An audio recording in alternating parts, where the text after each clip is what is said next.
Ok, senhores, boa noite. É um prazer muito grande, 30 anos de pesquisa, toda uma equipe trabalhando. Esse produto que nós vamos apresentar hoje aqui, ele tem 6 anos de trabalho, foi inventado em 2010, a nossa equipe trabalhou os últimos 6 anos nele. Ia ser lançado em dezembro desse ano, em janeiro do ano que vem, só que o José Luiz de Paulo e o Tony se anteciparam e fizeram com que nós incluíssemos esse produto na linha de vocês, o NanoSal.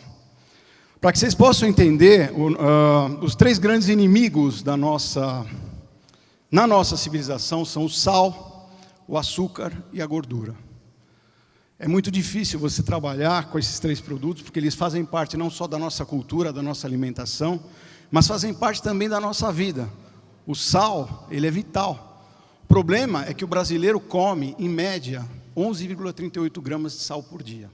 Deveria comer 2,5 gramas. Esse é um problema sério. Acarreta hipertensão, acarreta insuficiência renal, uma série de problemas que nós vamos ver aqui hoje. Como resolver isso? Então, a nossa equipe trabalhou bastante para desenvolver esse conceito. Vocês vão entender como é que ele funciona. Agora, antes de eu falar do sal, eu quero falar um pouco da nanotecnologia. É um conceito novo, ele percorre a ciência do mundo, ele nasceu em 1959, mas começou a ser aplicado mais ou menos em 2000. Universidade de Tóquio. Então, é um conceito muito avançado, é um conceito onde a gente trabalha na intimidade da matéria, vocês vão entender aí, eu vou mostrar a escala. A gente trabalha com moléculas, e aqui vocês têm partículas de sal com 500 nanômetros de diâmetro. Eu vou mostrar para vocês o que é isso. São muito pequenas. Para você ter uma ideia, um fio de cabelo teu tem 150 mil nanômetros. Cada fio de cabelo teu tem 100 a 150 mil nanômetros, na escala de medida. Aqui a gente tem partículas com 500 nanômetros, muito pequenas. Muito bem. Então vamos começar. Como é que o homem começou a se relacionar com o sal? Ele descobriu que ele era um grande conservante no passado. Ele descobriu que ele era um grande estimulador de apetite, um grande tempero e um grande conservador, principalmente de alimento. Então, a partir do momento que ele começou a retirar do mar e da terra o sal gema e o sal marinho, ele começou a moer esse sal para poder usar. E ele foi empregado, hoje ele chega na forma que a gente conhece como sal refinado, e está em todas as mesas do planeta inteiro. 7,5 bilhões de pessoas comem sal todo dia. Muito bem. As partículas de sal hoje, a gente tem aqui o sal gema, a gente tem o sal grosso e o sal refinado. Qual o tamanho das partículas hoje em dia? A gente tem um fundo de uma agulha aqui e uma cabeça de alfinete. Essas partículas estão na faixa de 0,5 milímetro a 1 milímetro. 500 microns a 1000 microns. Esse é o sal que a gente come. Está aqui. Você tem uma escala com 1 milímetro e tem os 3 grânulos de sal aqui, os 3 cubinhos de sal. É isso que a gente come. O que nós fizemos? Como é que a gente trabalhou? Aqui está o mesmo cubo de sal, a matéria-prima que a gente usa, que a gente come normalmente todo dia. E aqui está o sal, nanosal. Essa é a escala. Então, a gente pegou o mesmo material e dividiu em partículas muito menores, 500 nanômetros. Isso acarreta no quê? Isso me traz que benefício? Isso melhora o quê? Nós vamos entender agora. Opa! Para que vocês possam entender o que é uma partícula de 500 nanômetros, eu tenho aqui a Lua. A Lua tem aí 3.000 quilômetros, mais que 3.000 quilômetros de diâmetro. 3.000 quilômetros. Se você jogar uma moeda de 1 centavo, que tem 1 centímetro aproximadamente de diâmetro na Lua, é a mesma coisa que você pegar 1 nanômetro numa bola de futebol. A escala é essa. Como se a Lua fosse uma bola de futebol e um pingo de 1 nanômetro, uma moeda de 1 centavo na Lua. Essa é a escala. É difícil de imaginar. É muito difícil a gente poder entender isso. Os aparelhos para medir isso daí são só microscópios de força atômica, microscópios eletrônicos de varredura, etc. Muito bem. Está aqui o exemplo. Está o cubinho de sal ali. Você divide ele divide com uma técnica patenteada, chama nanocriomoagem, e você vai perceber que a mesma massa de sal, o mesmo volume de sal, ele aumenta a área dele de 2.400 microns quadrados para 24.000 microns quadrados. Nossa, multiplica por 10? Multiplica por 10. A velocidade de reação dele multiplica por 10. Tudo dele multiplica por 10. Então esse sal é um sal potencializado 10 vezes. E daí? Isso daí faz o quê? Qual a vantagem?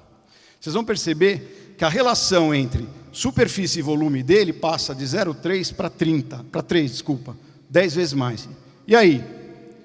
Aí que tudo que a gente come recebe dois tipos de análise. Primeiro do nosso nariz, através do olfato e através do espaço retropalatino, e através da gustação.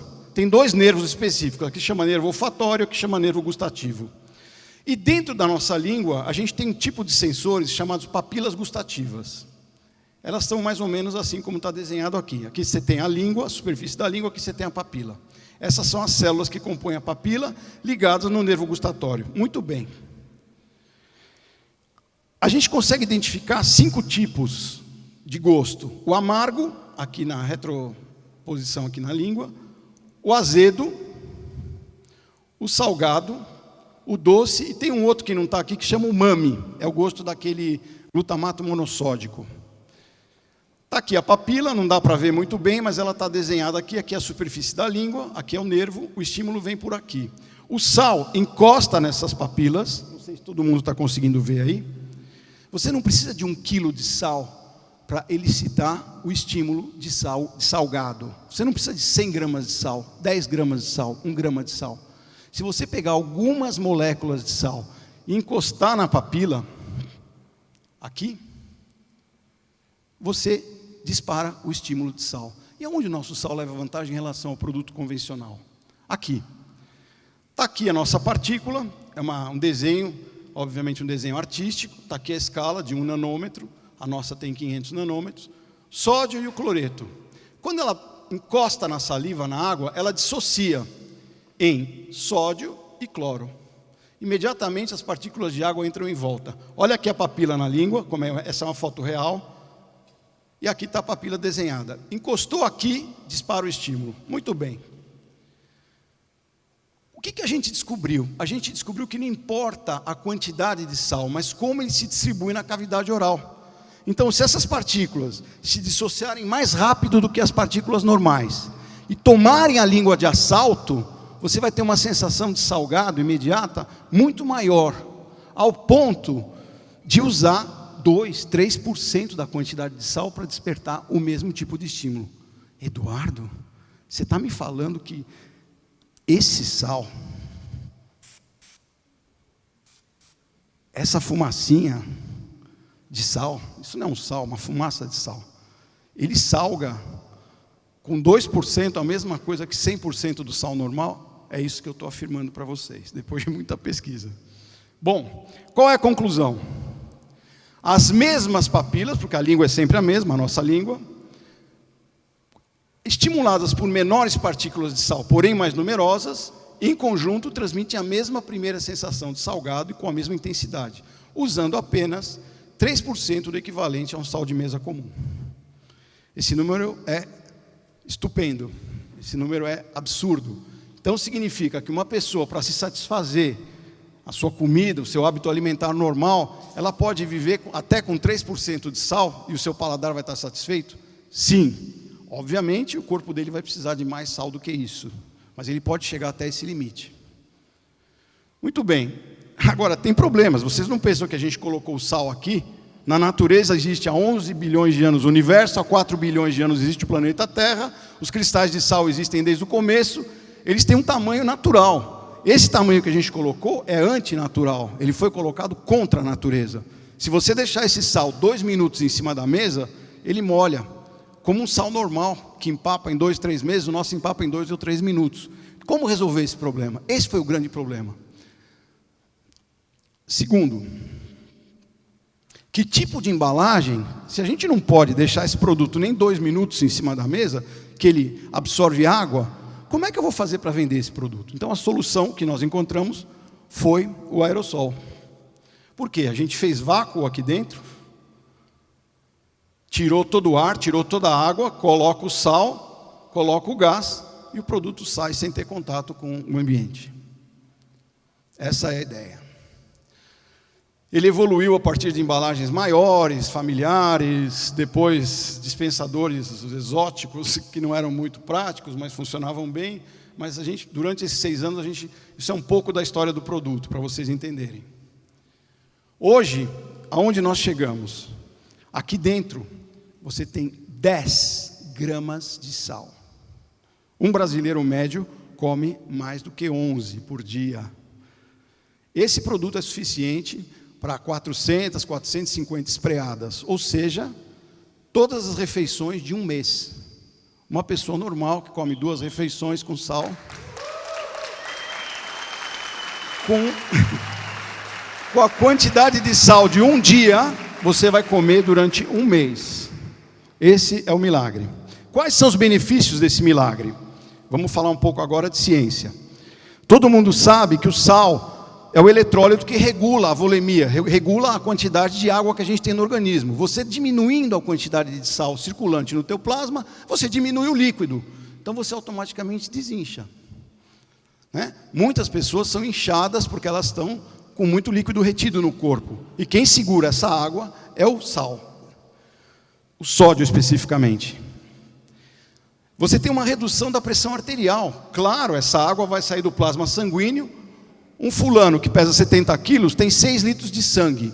Se ele retém líquido, ele tem 7 litros de sangue. Esse litro a mais, essa água que está no sangue dele, força o coração dele a trabalhar com um débito cardíaco muito maior. Ele é obrigado a fazer um trabalho maior.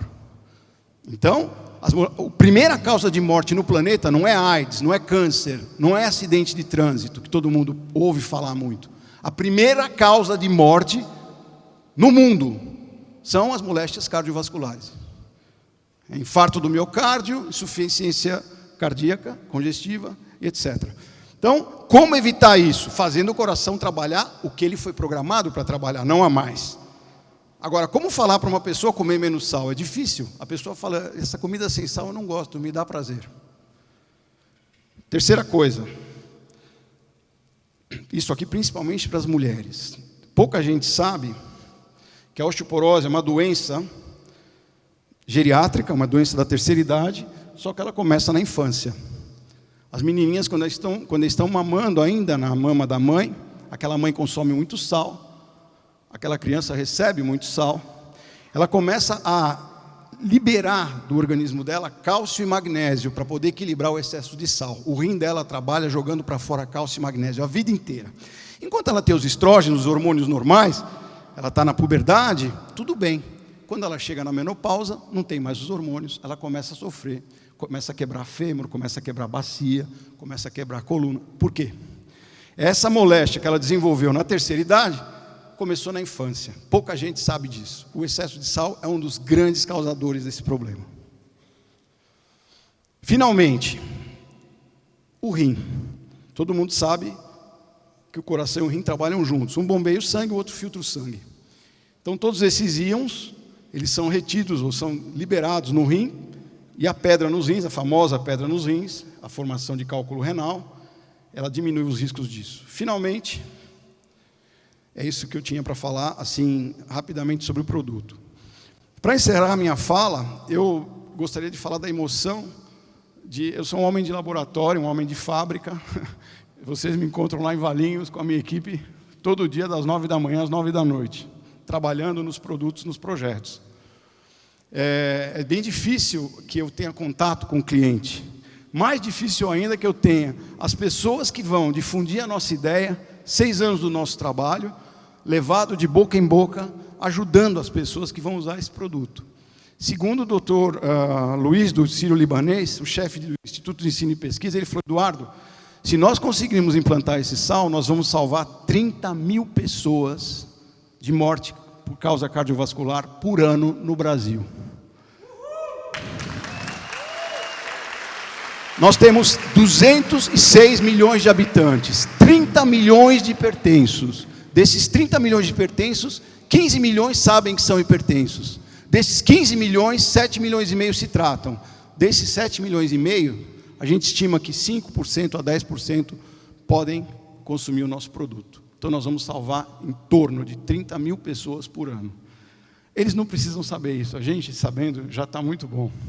Né? Então eu queria dizer da emoção que eu tenho de poder compartilhar esse trabalho, fazer esse trabalho chegar no consumidor de uma forma informada, de uma forma clara, com gente entusiasmada, gente que está buscando o sucesso e que junto com isso está fazendo o bem. Queria dizer da gratidão que eu tenho ao José Luiz de Paula, ao Tony Silva, toda a equipe da Daimler por nos convidar para essa demonstração, né, do nosso produto. Espero que vocês tenham muito sucesso, que vocês consigam ajudar muita gente, consigam ajudar as suas famílias. Graças a Deus. Muito obrigado.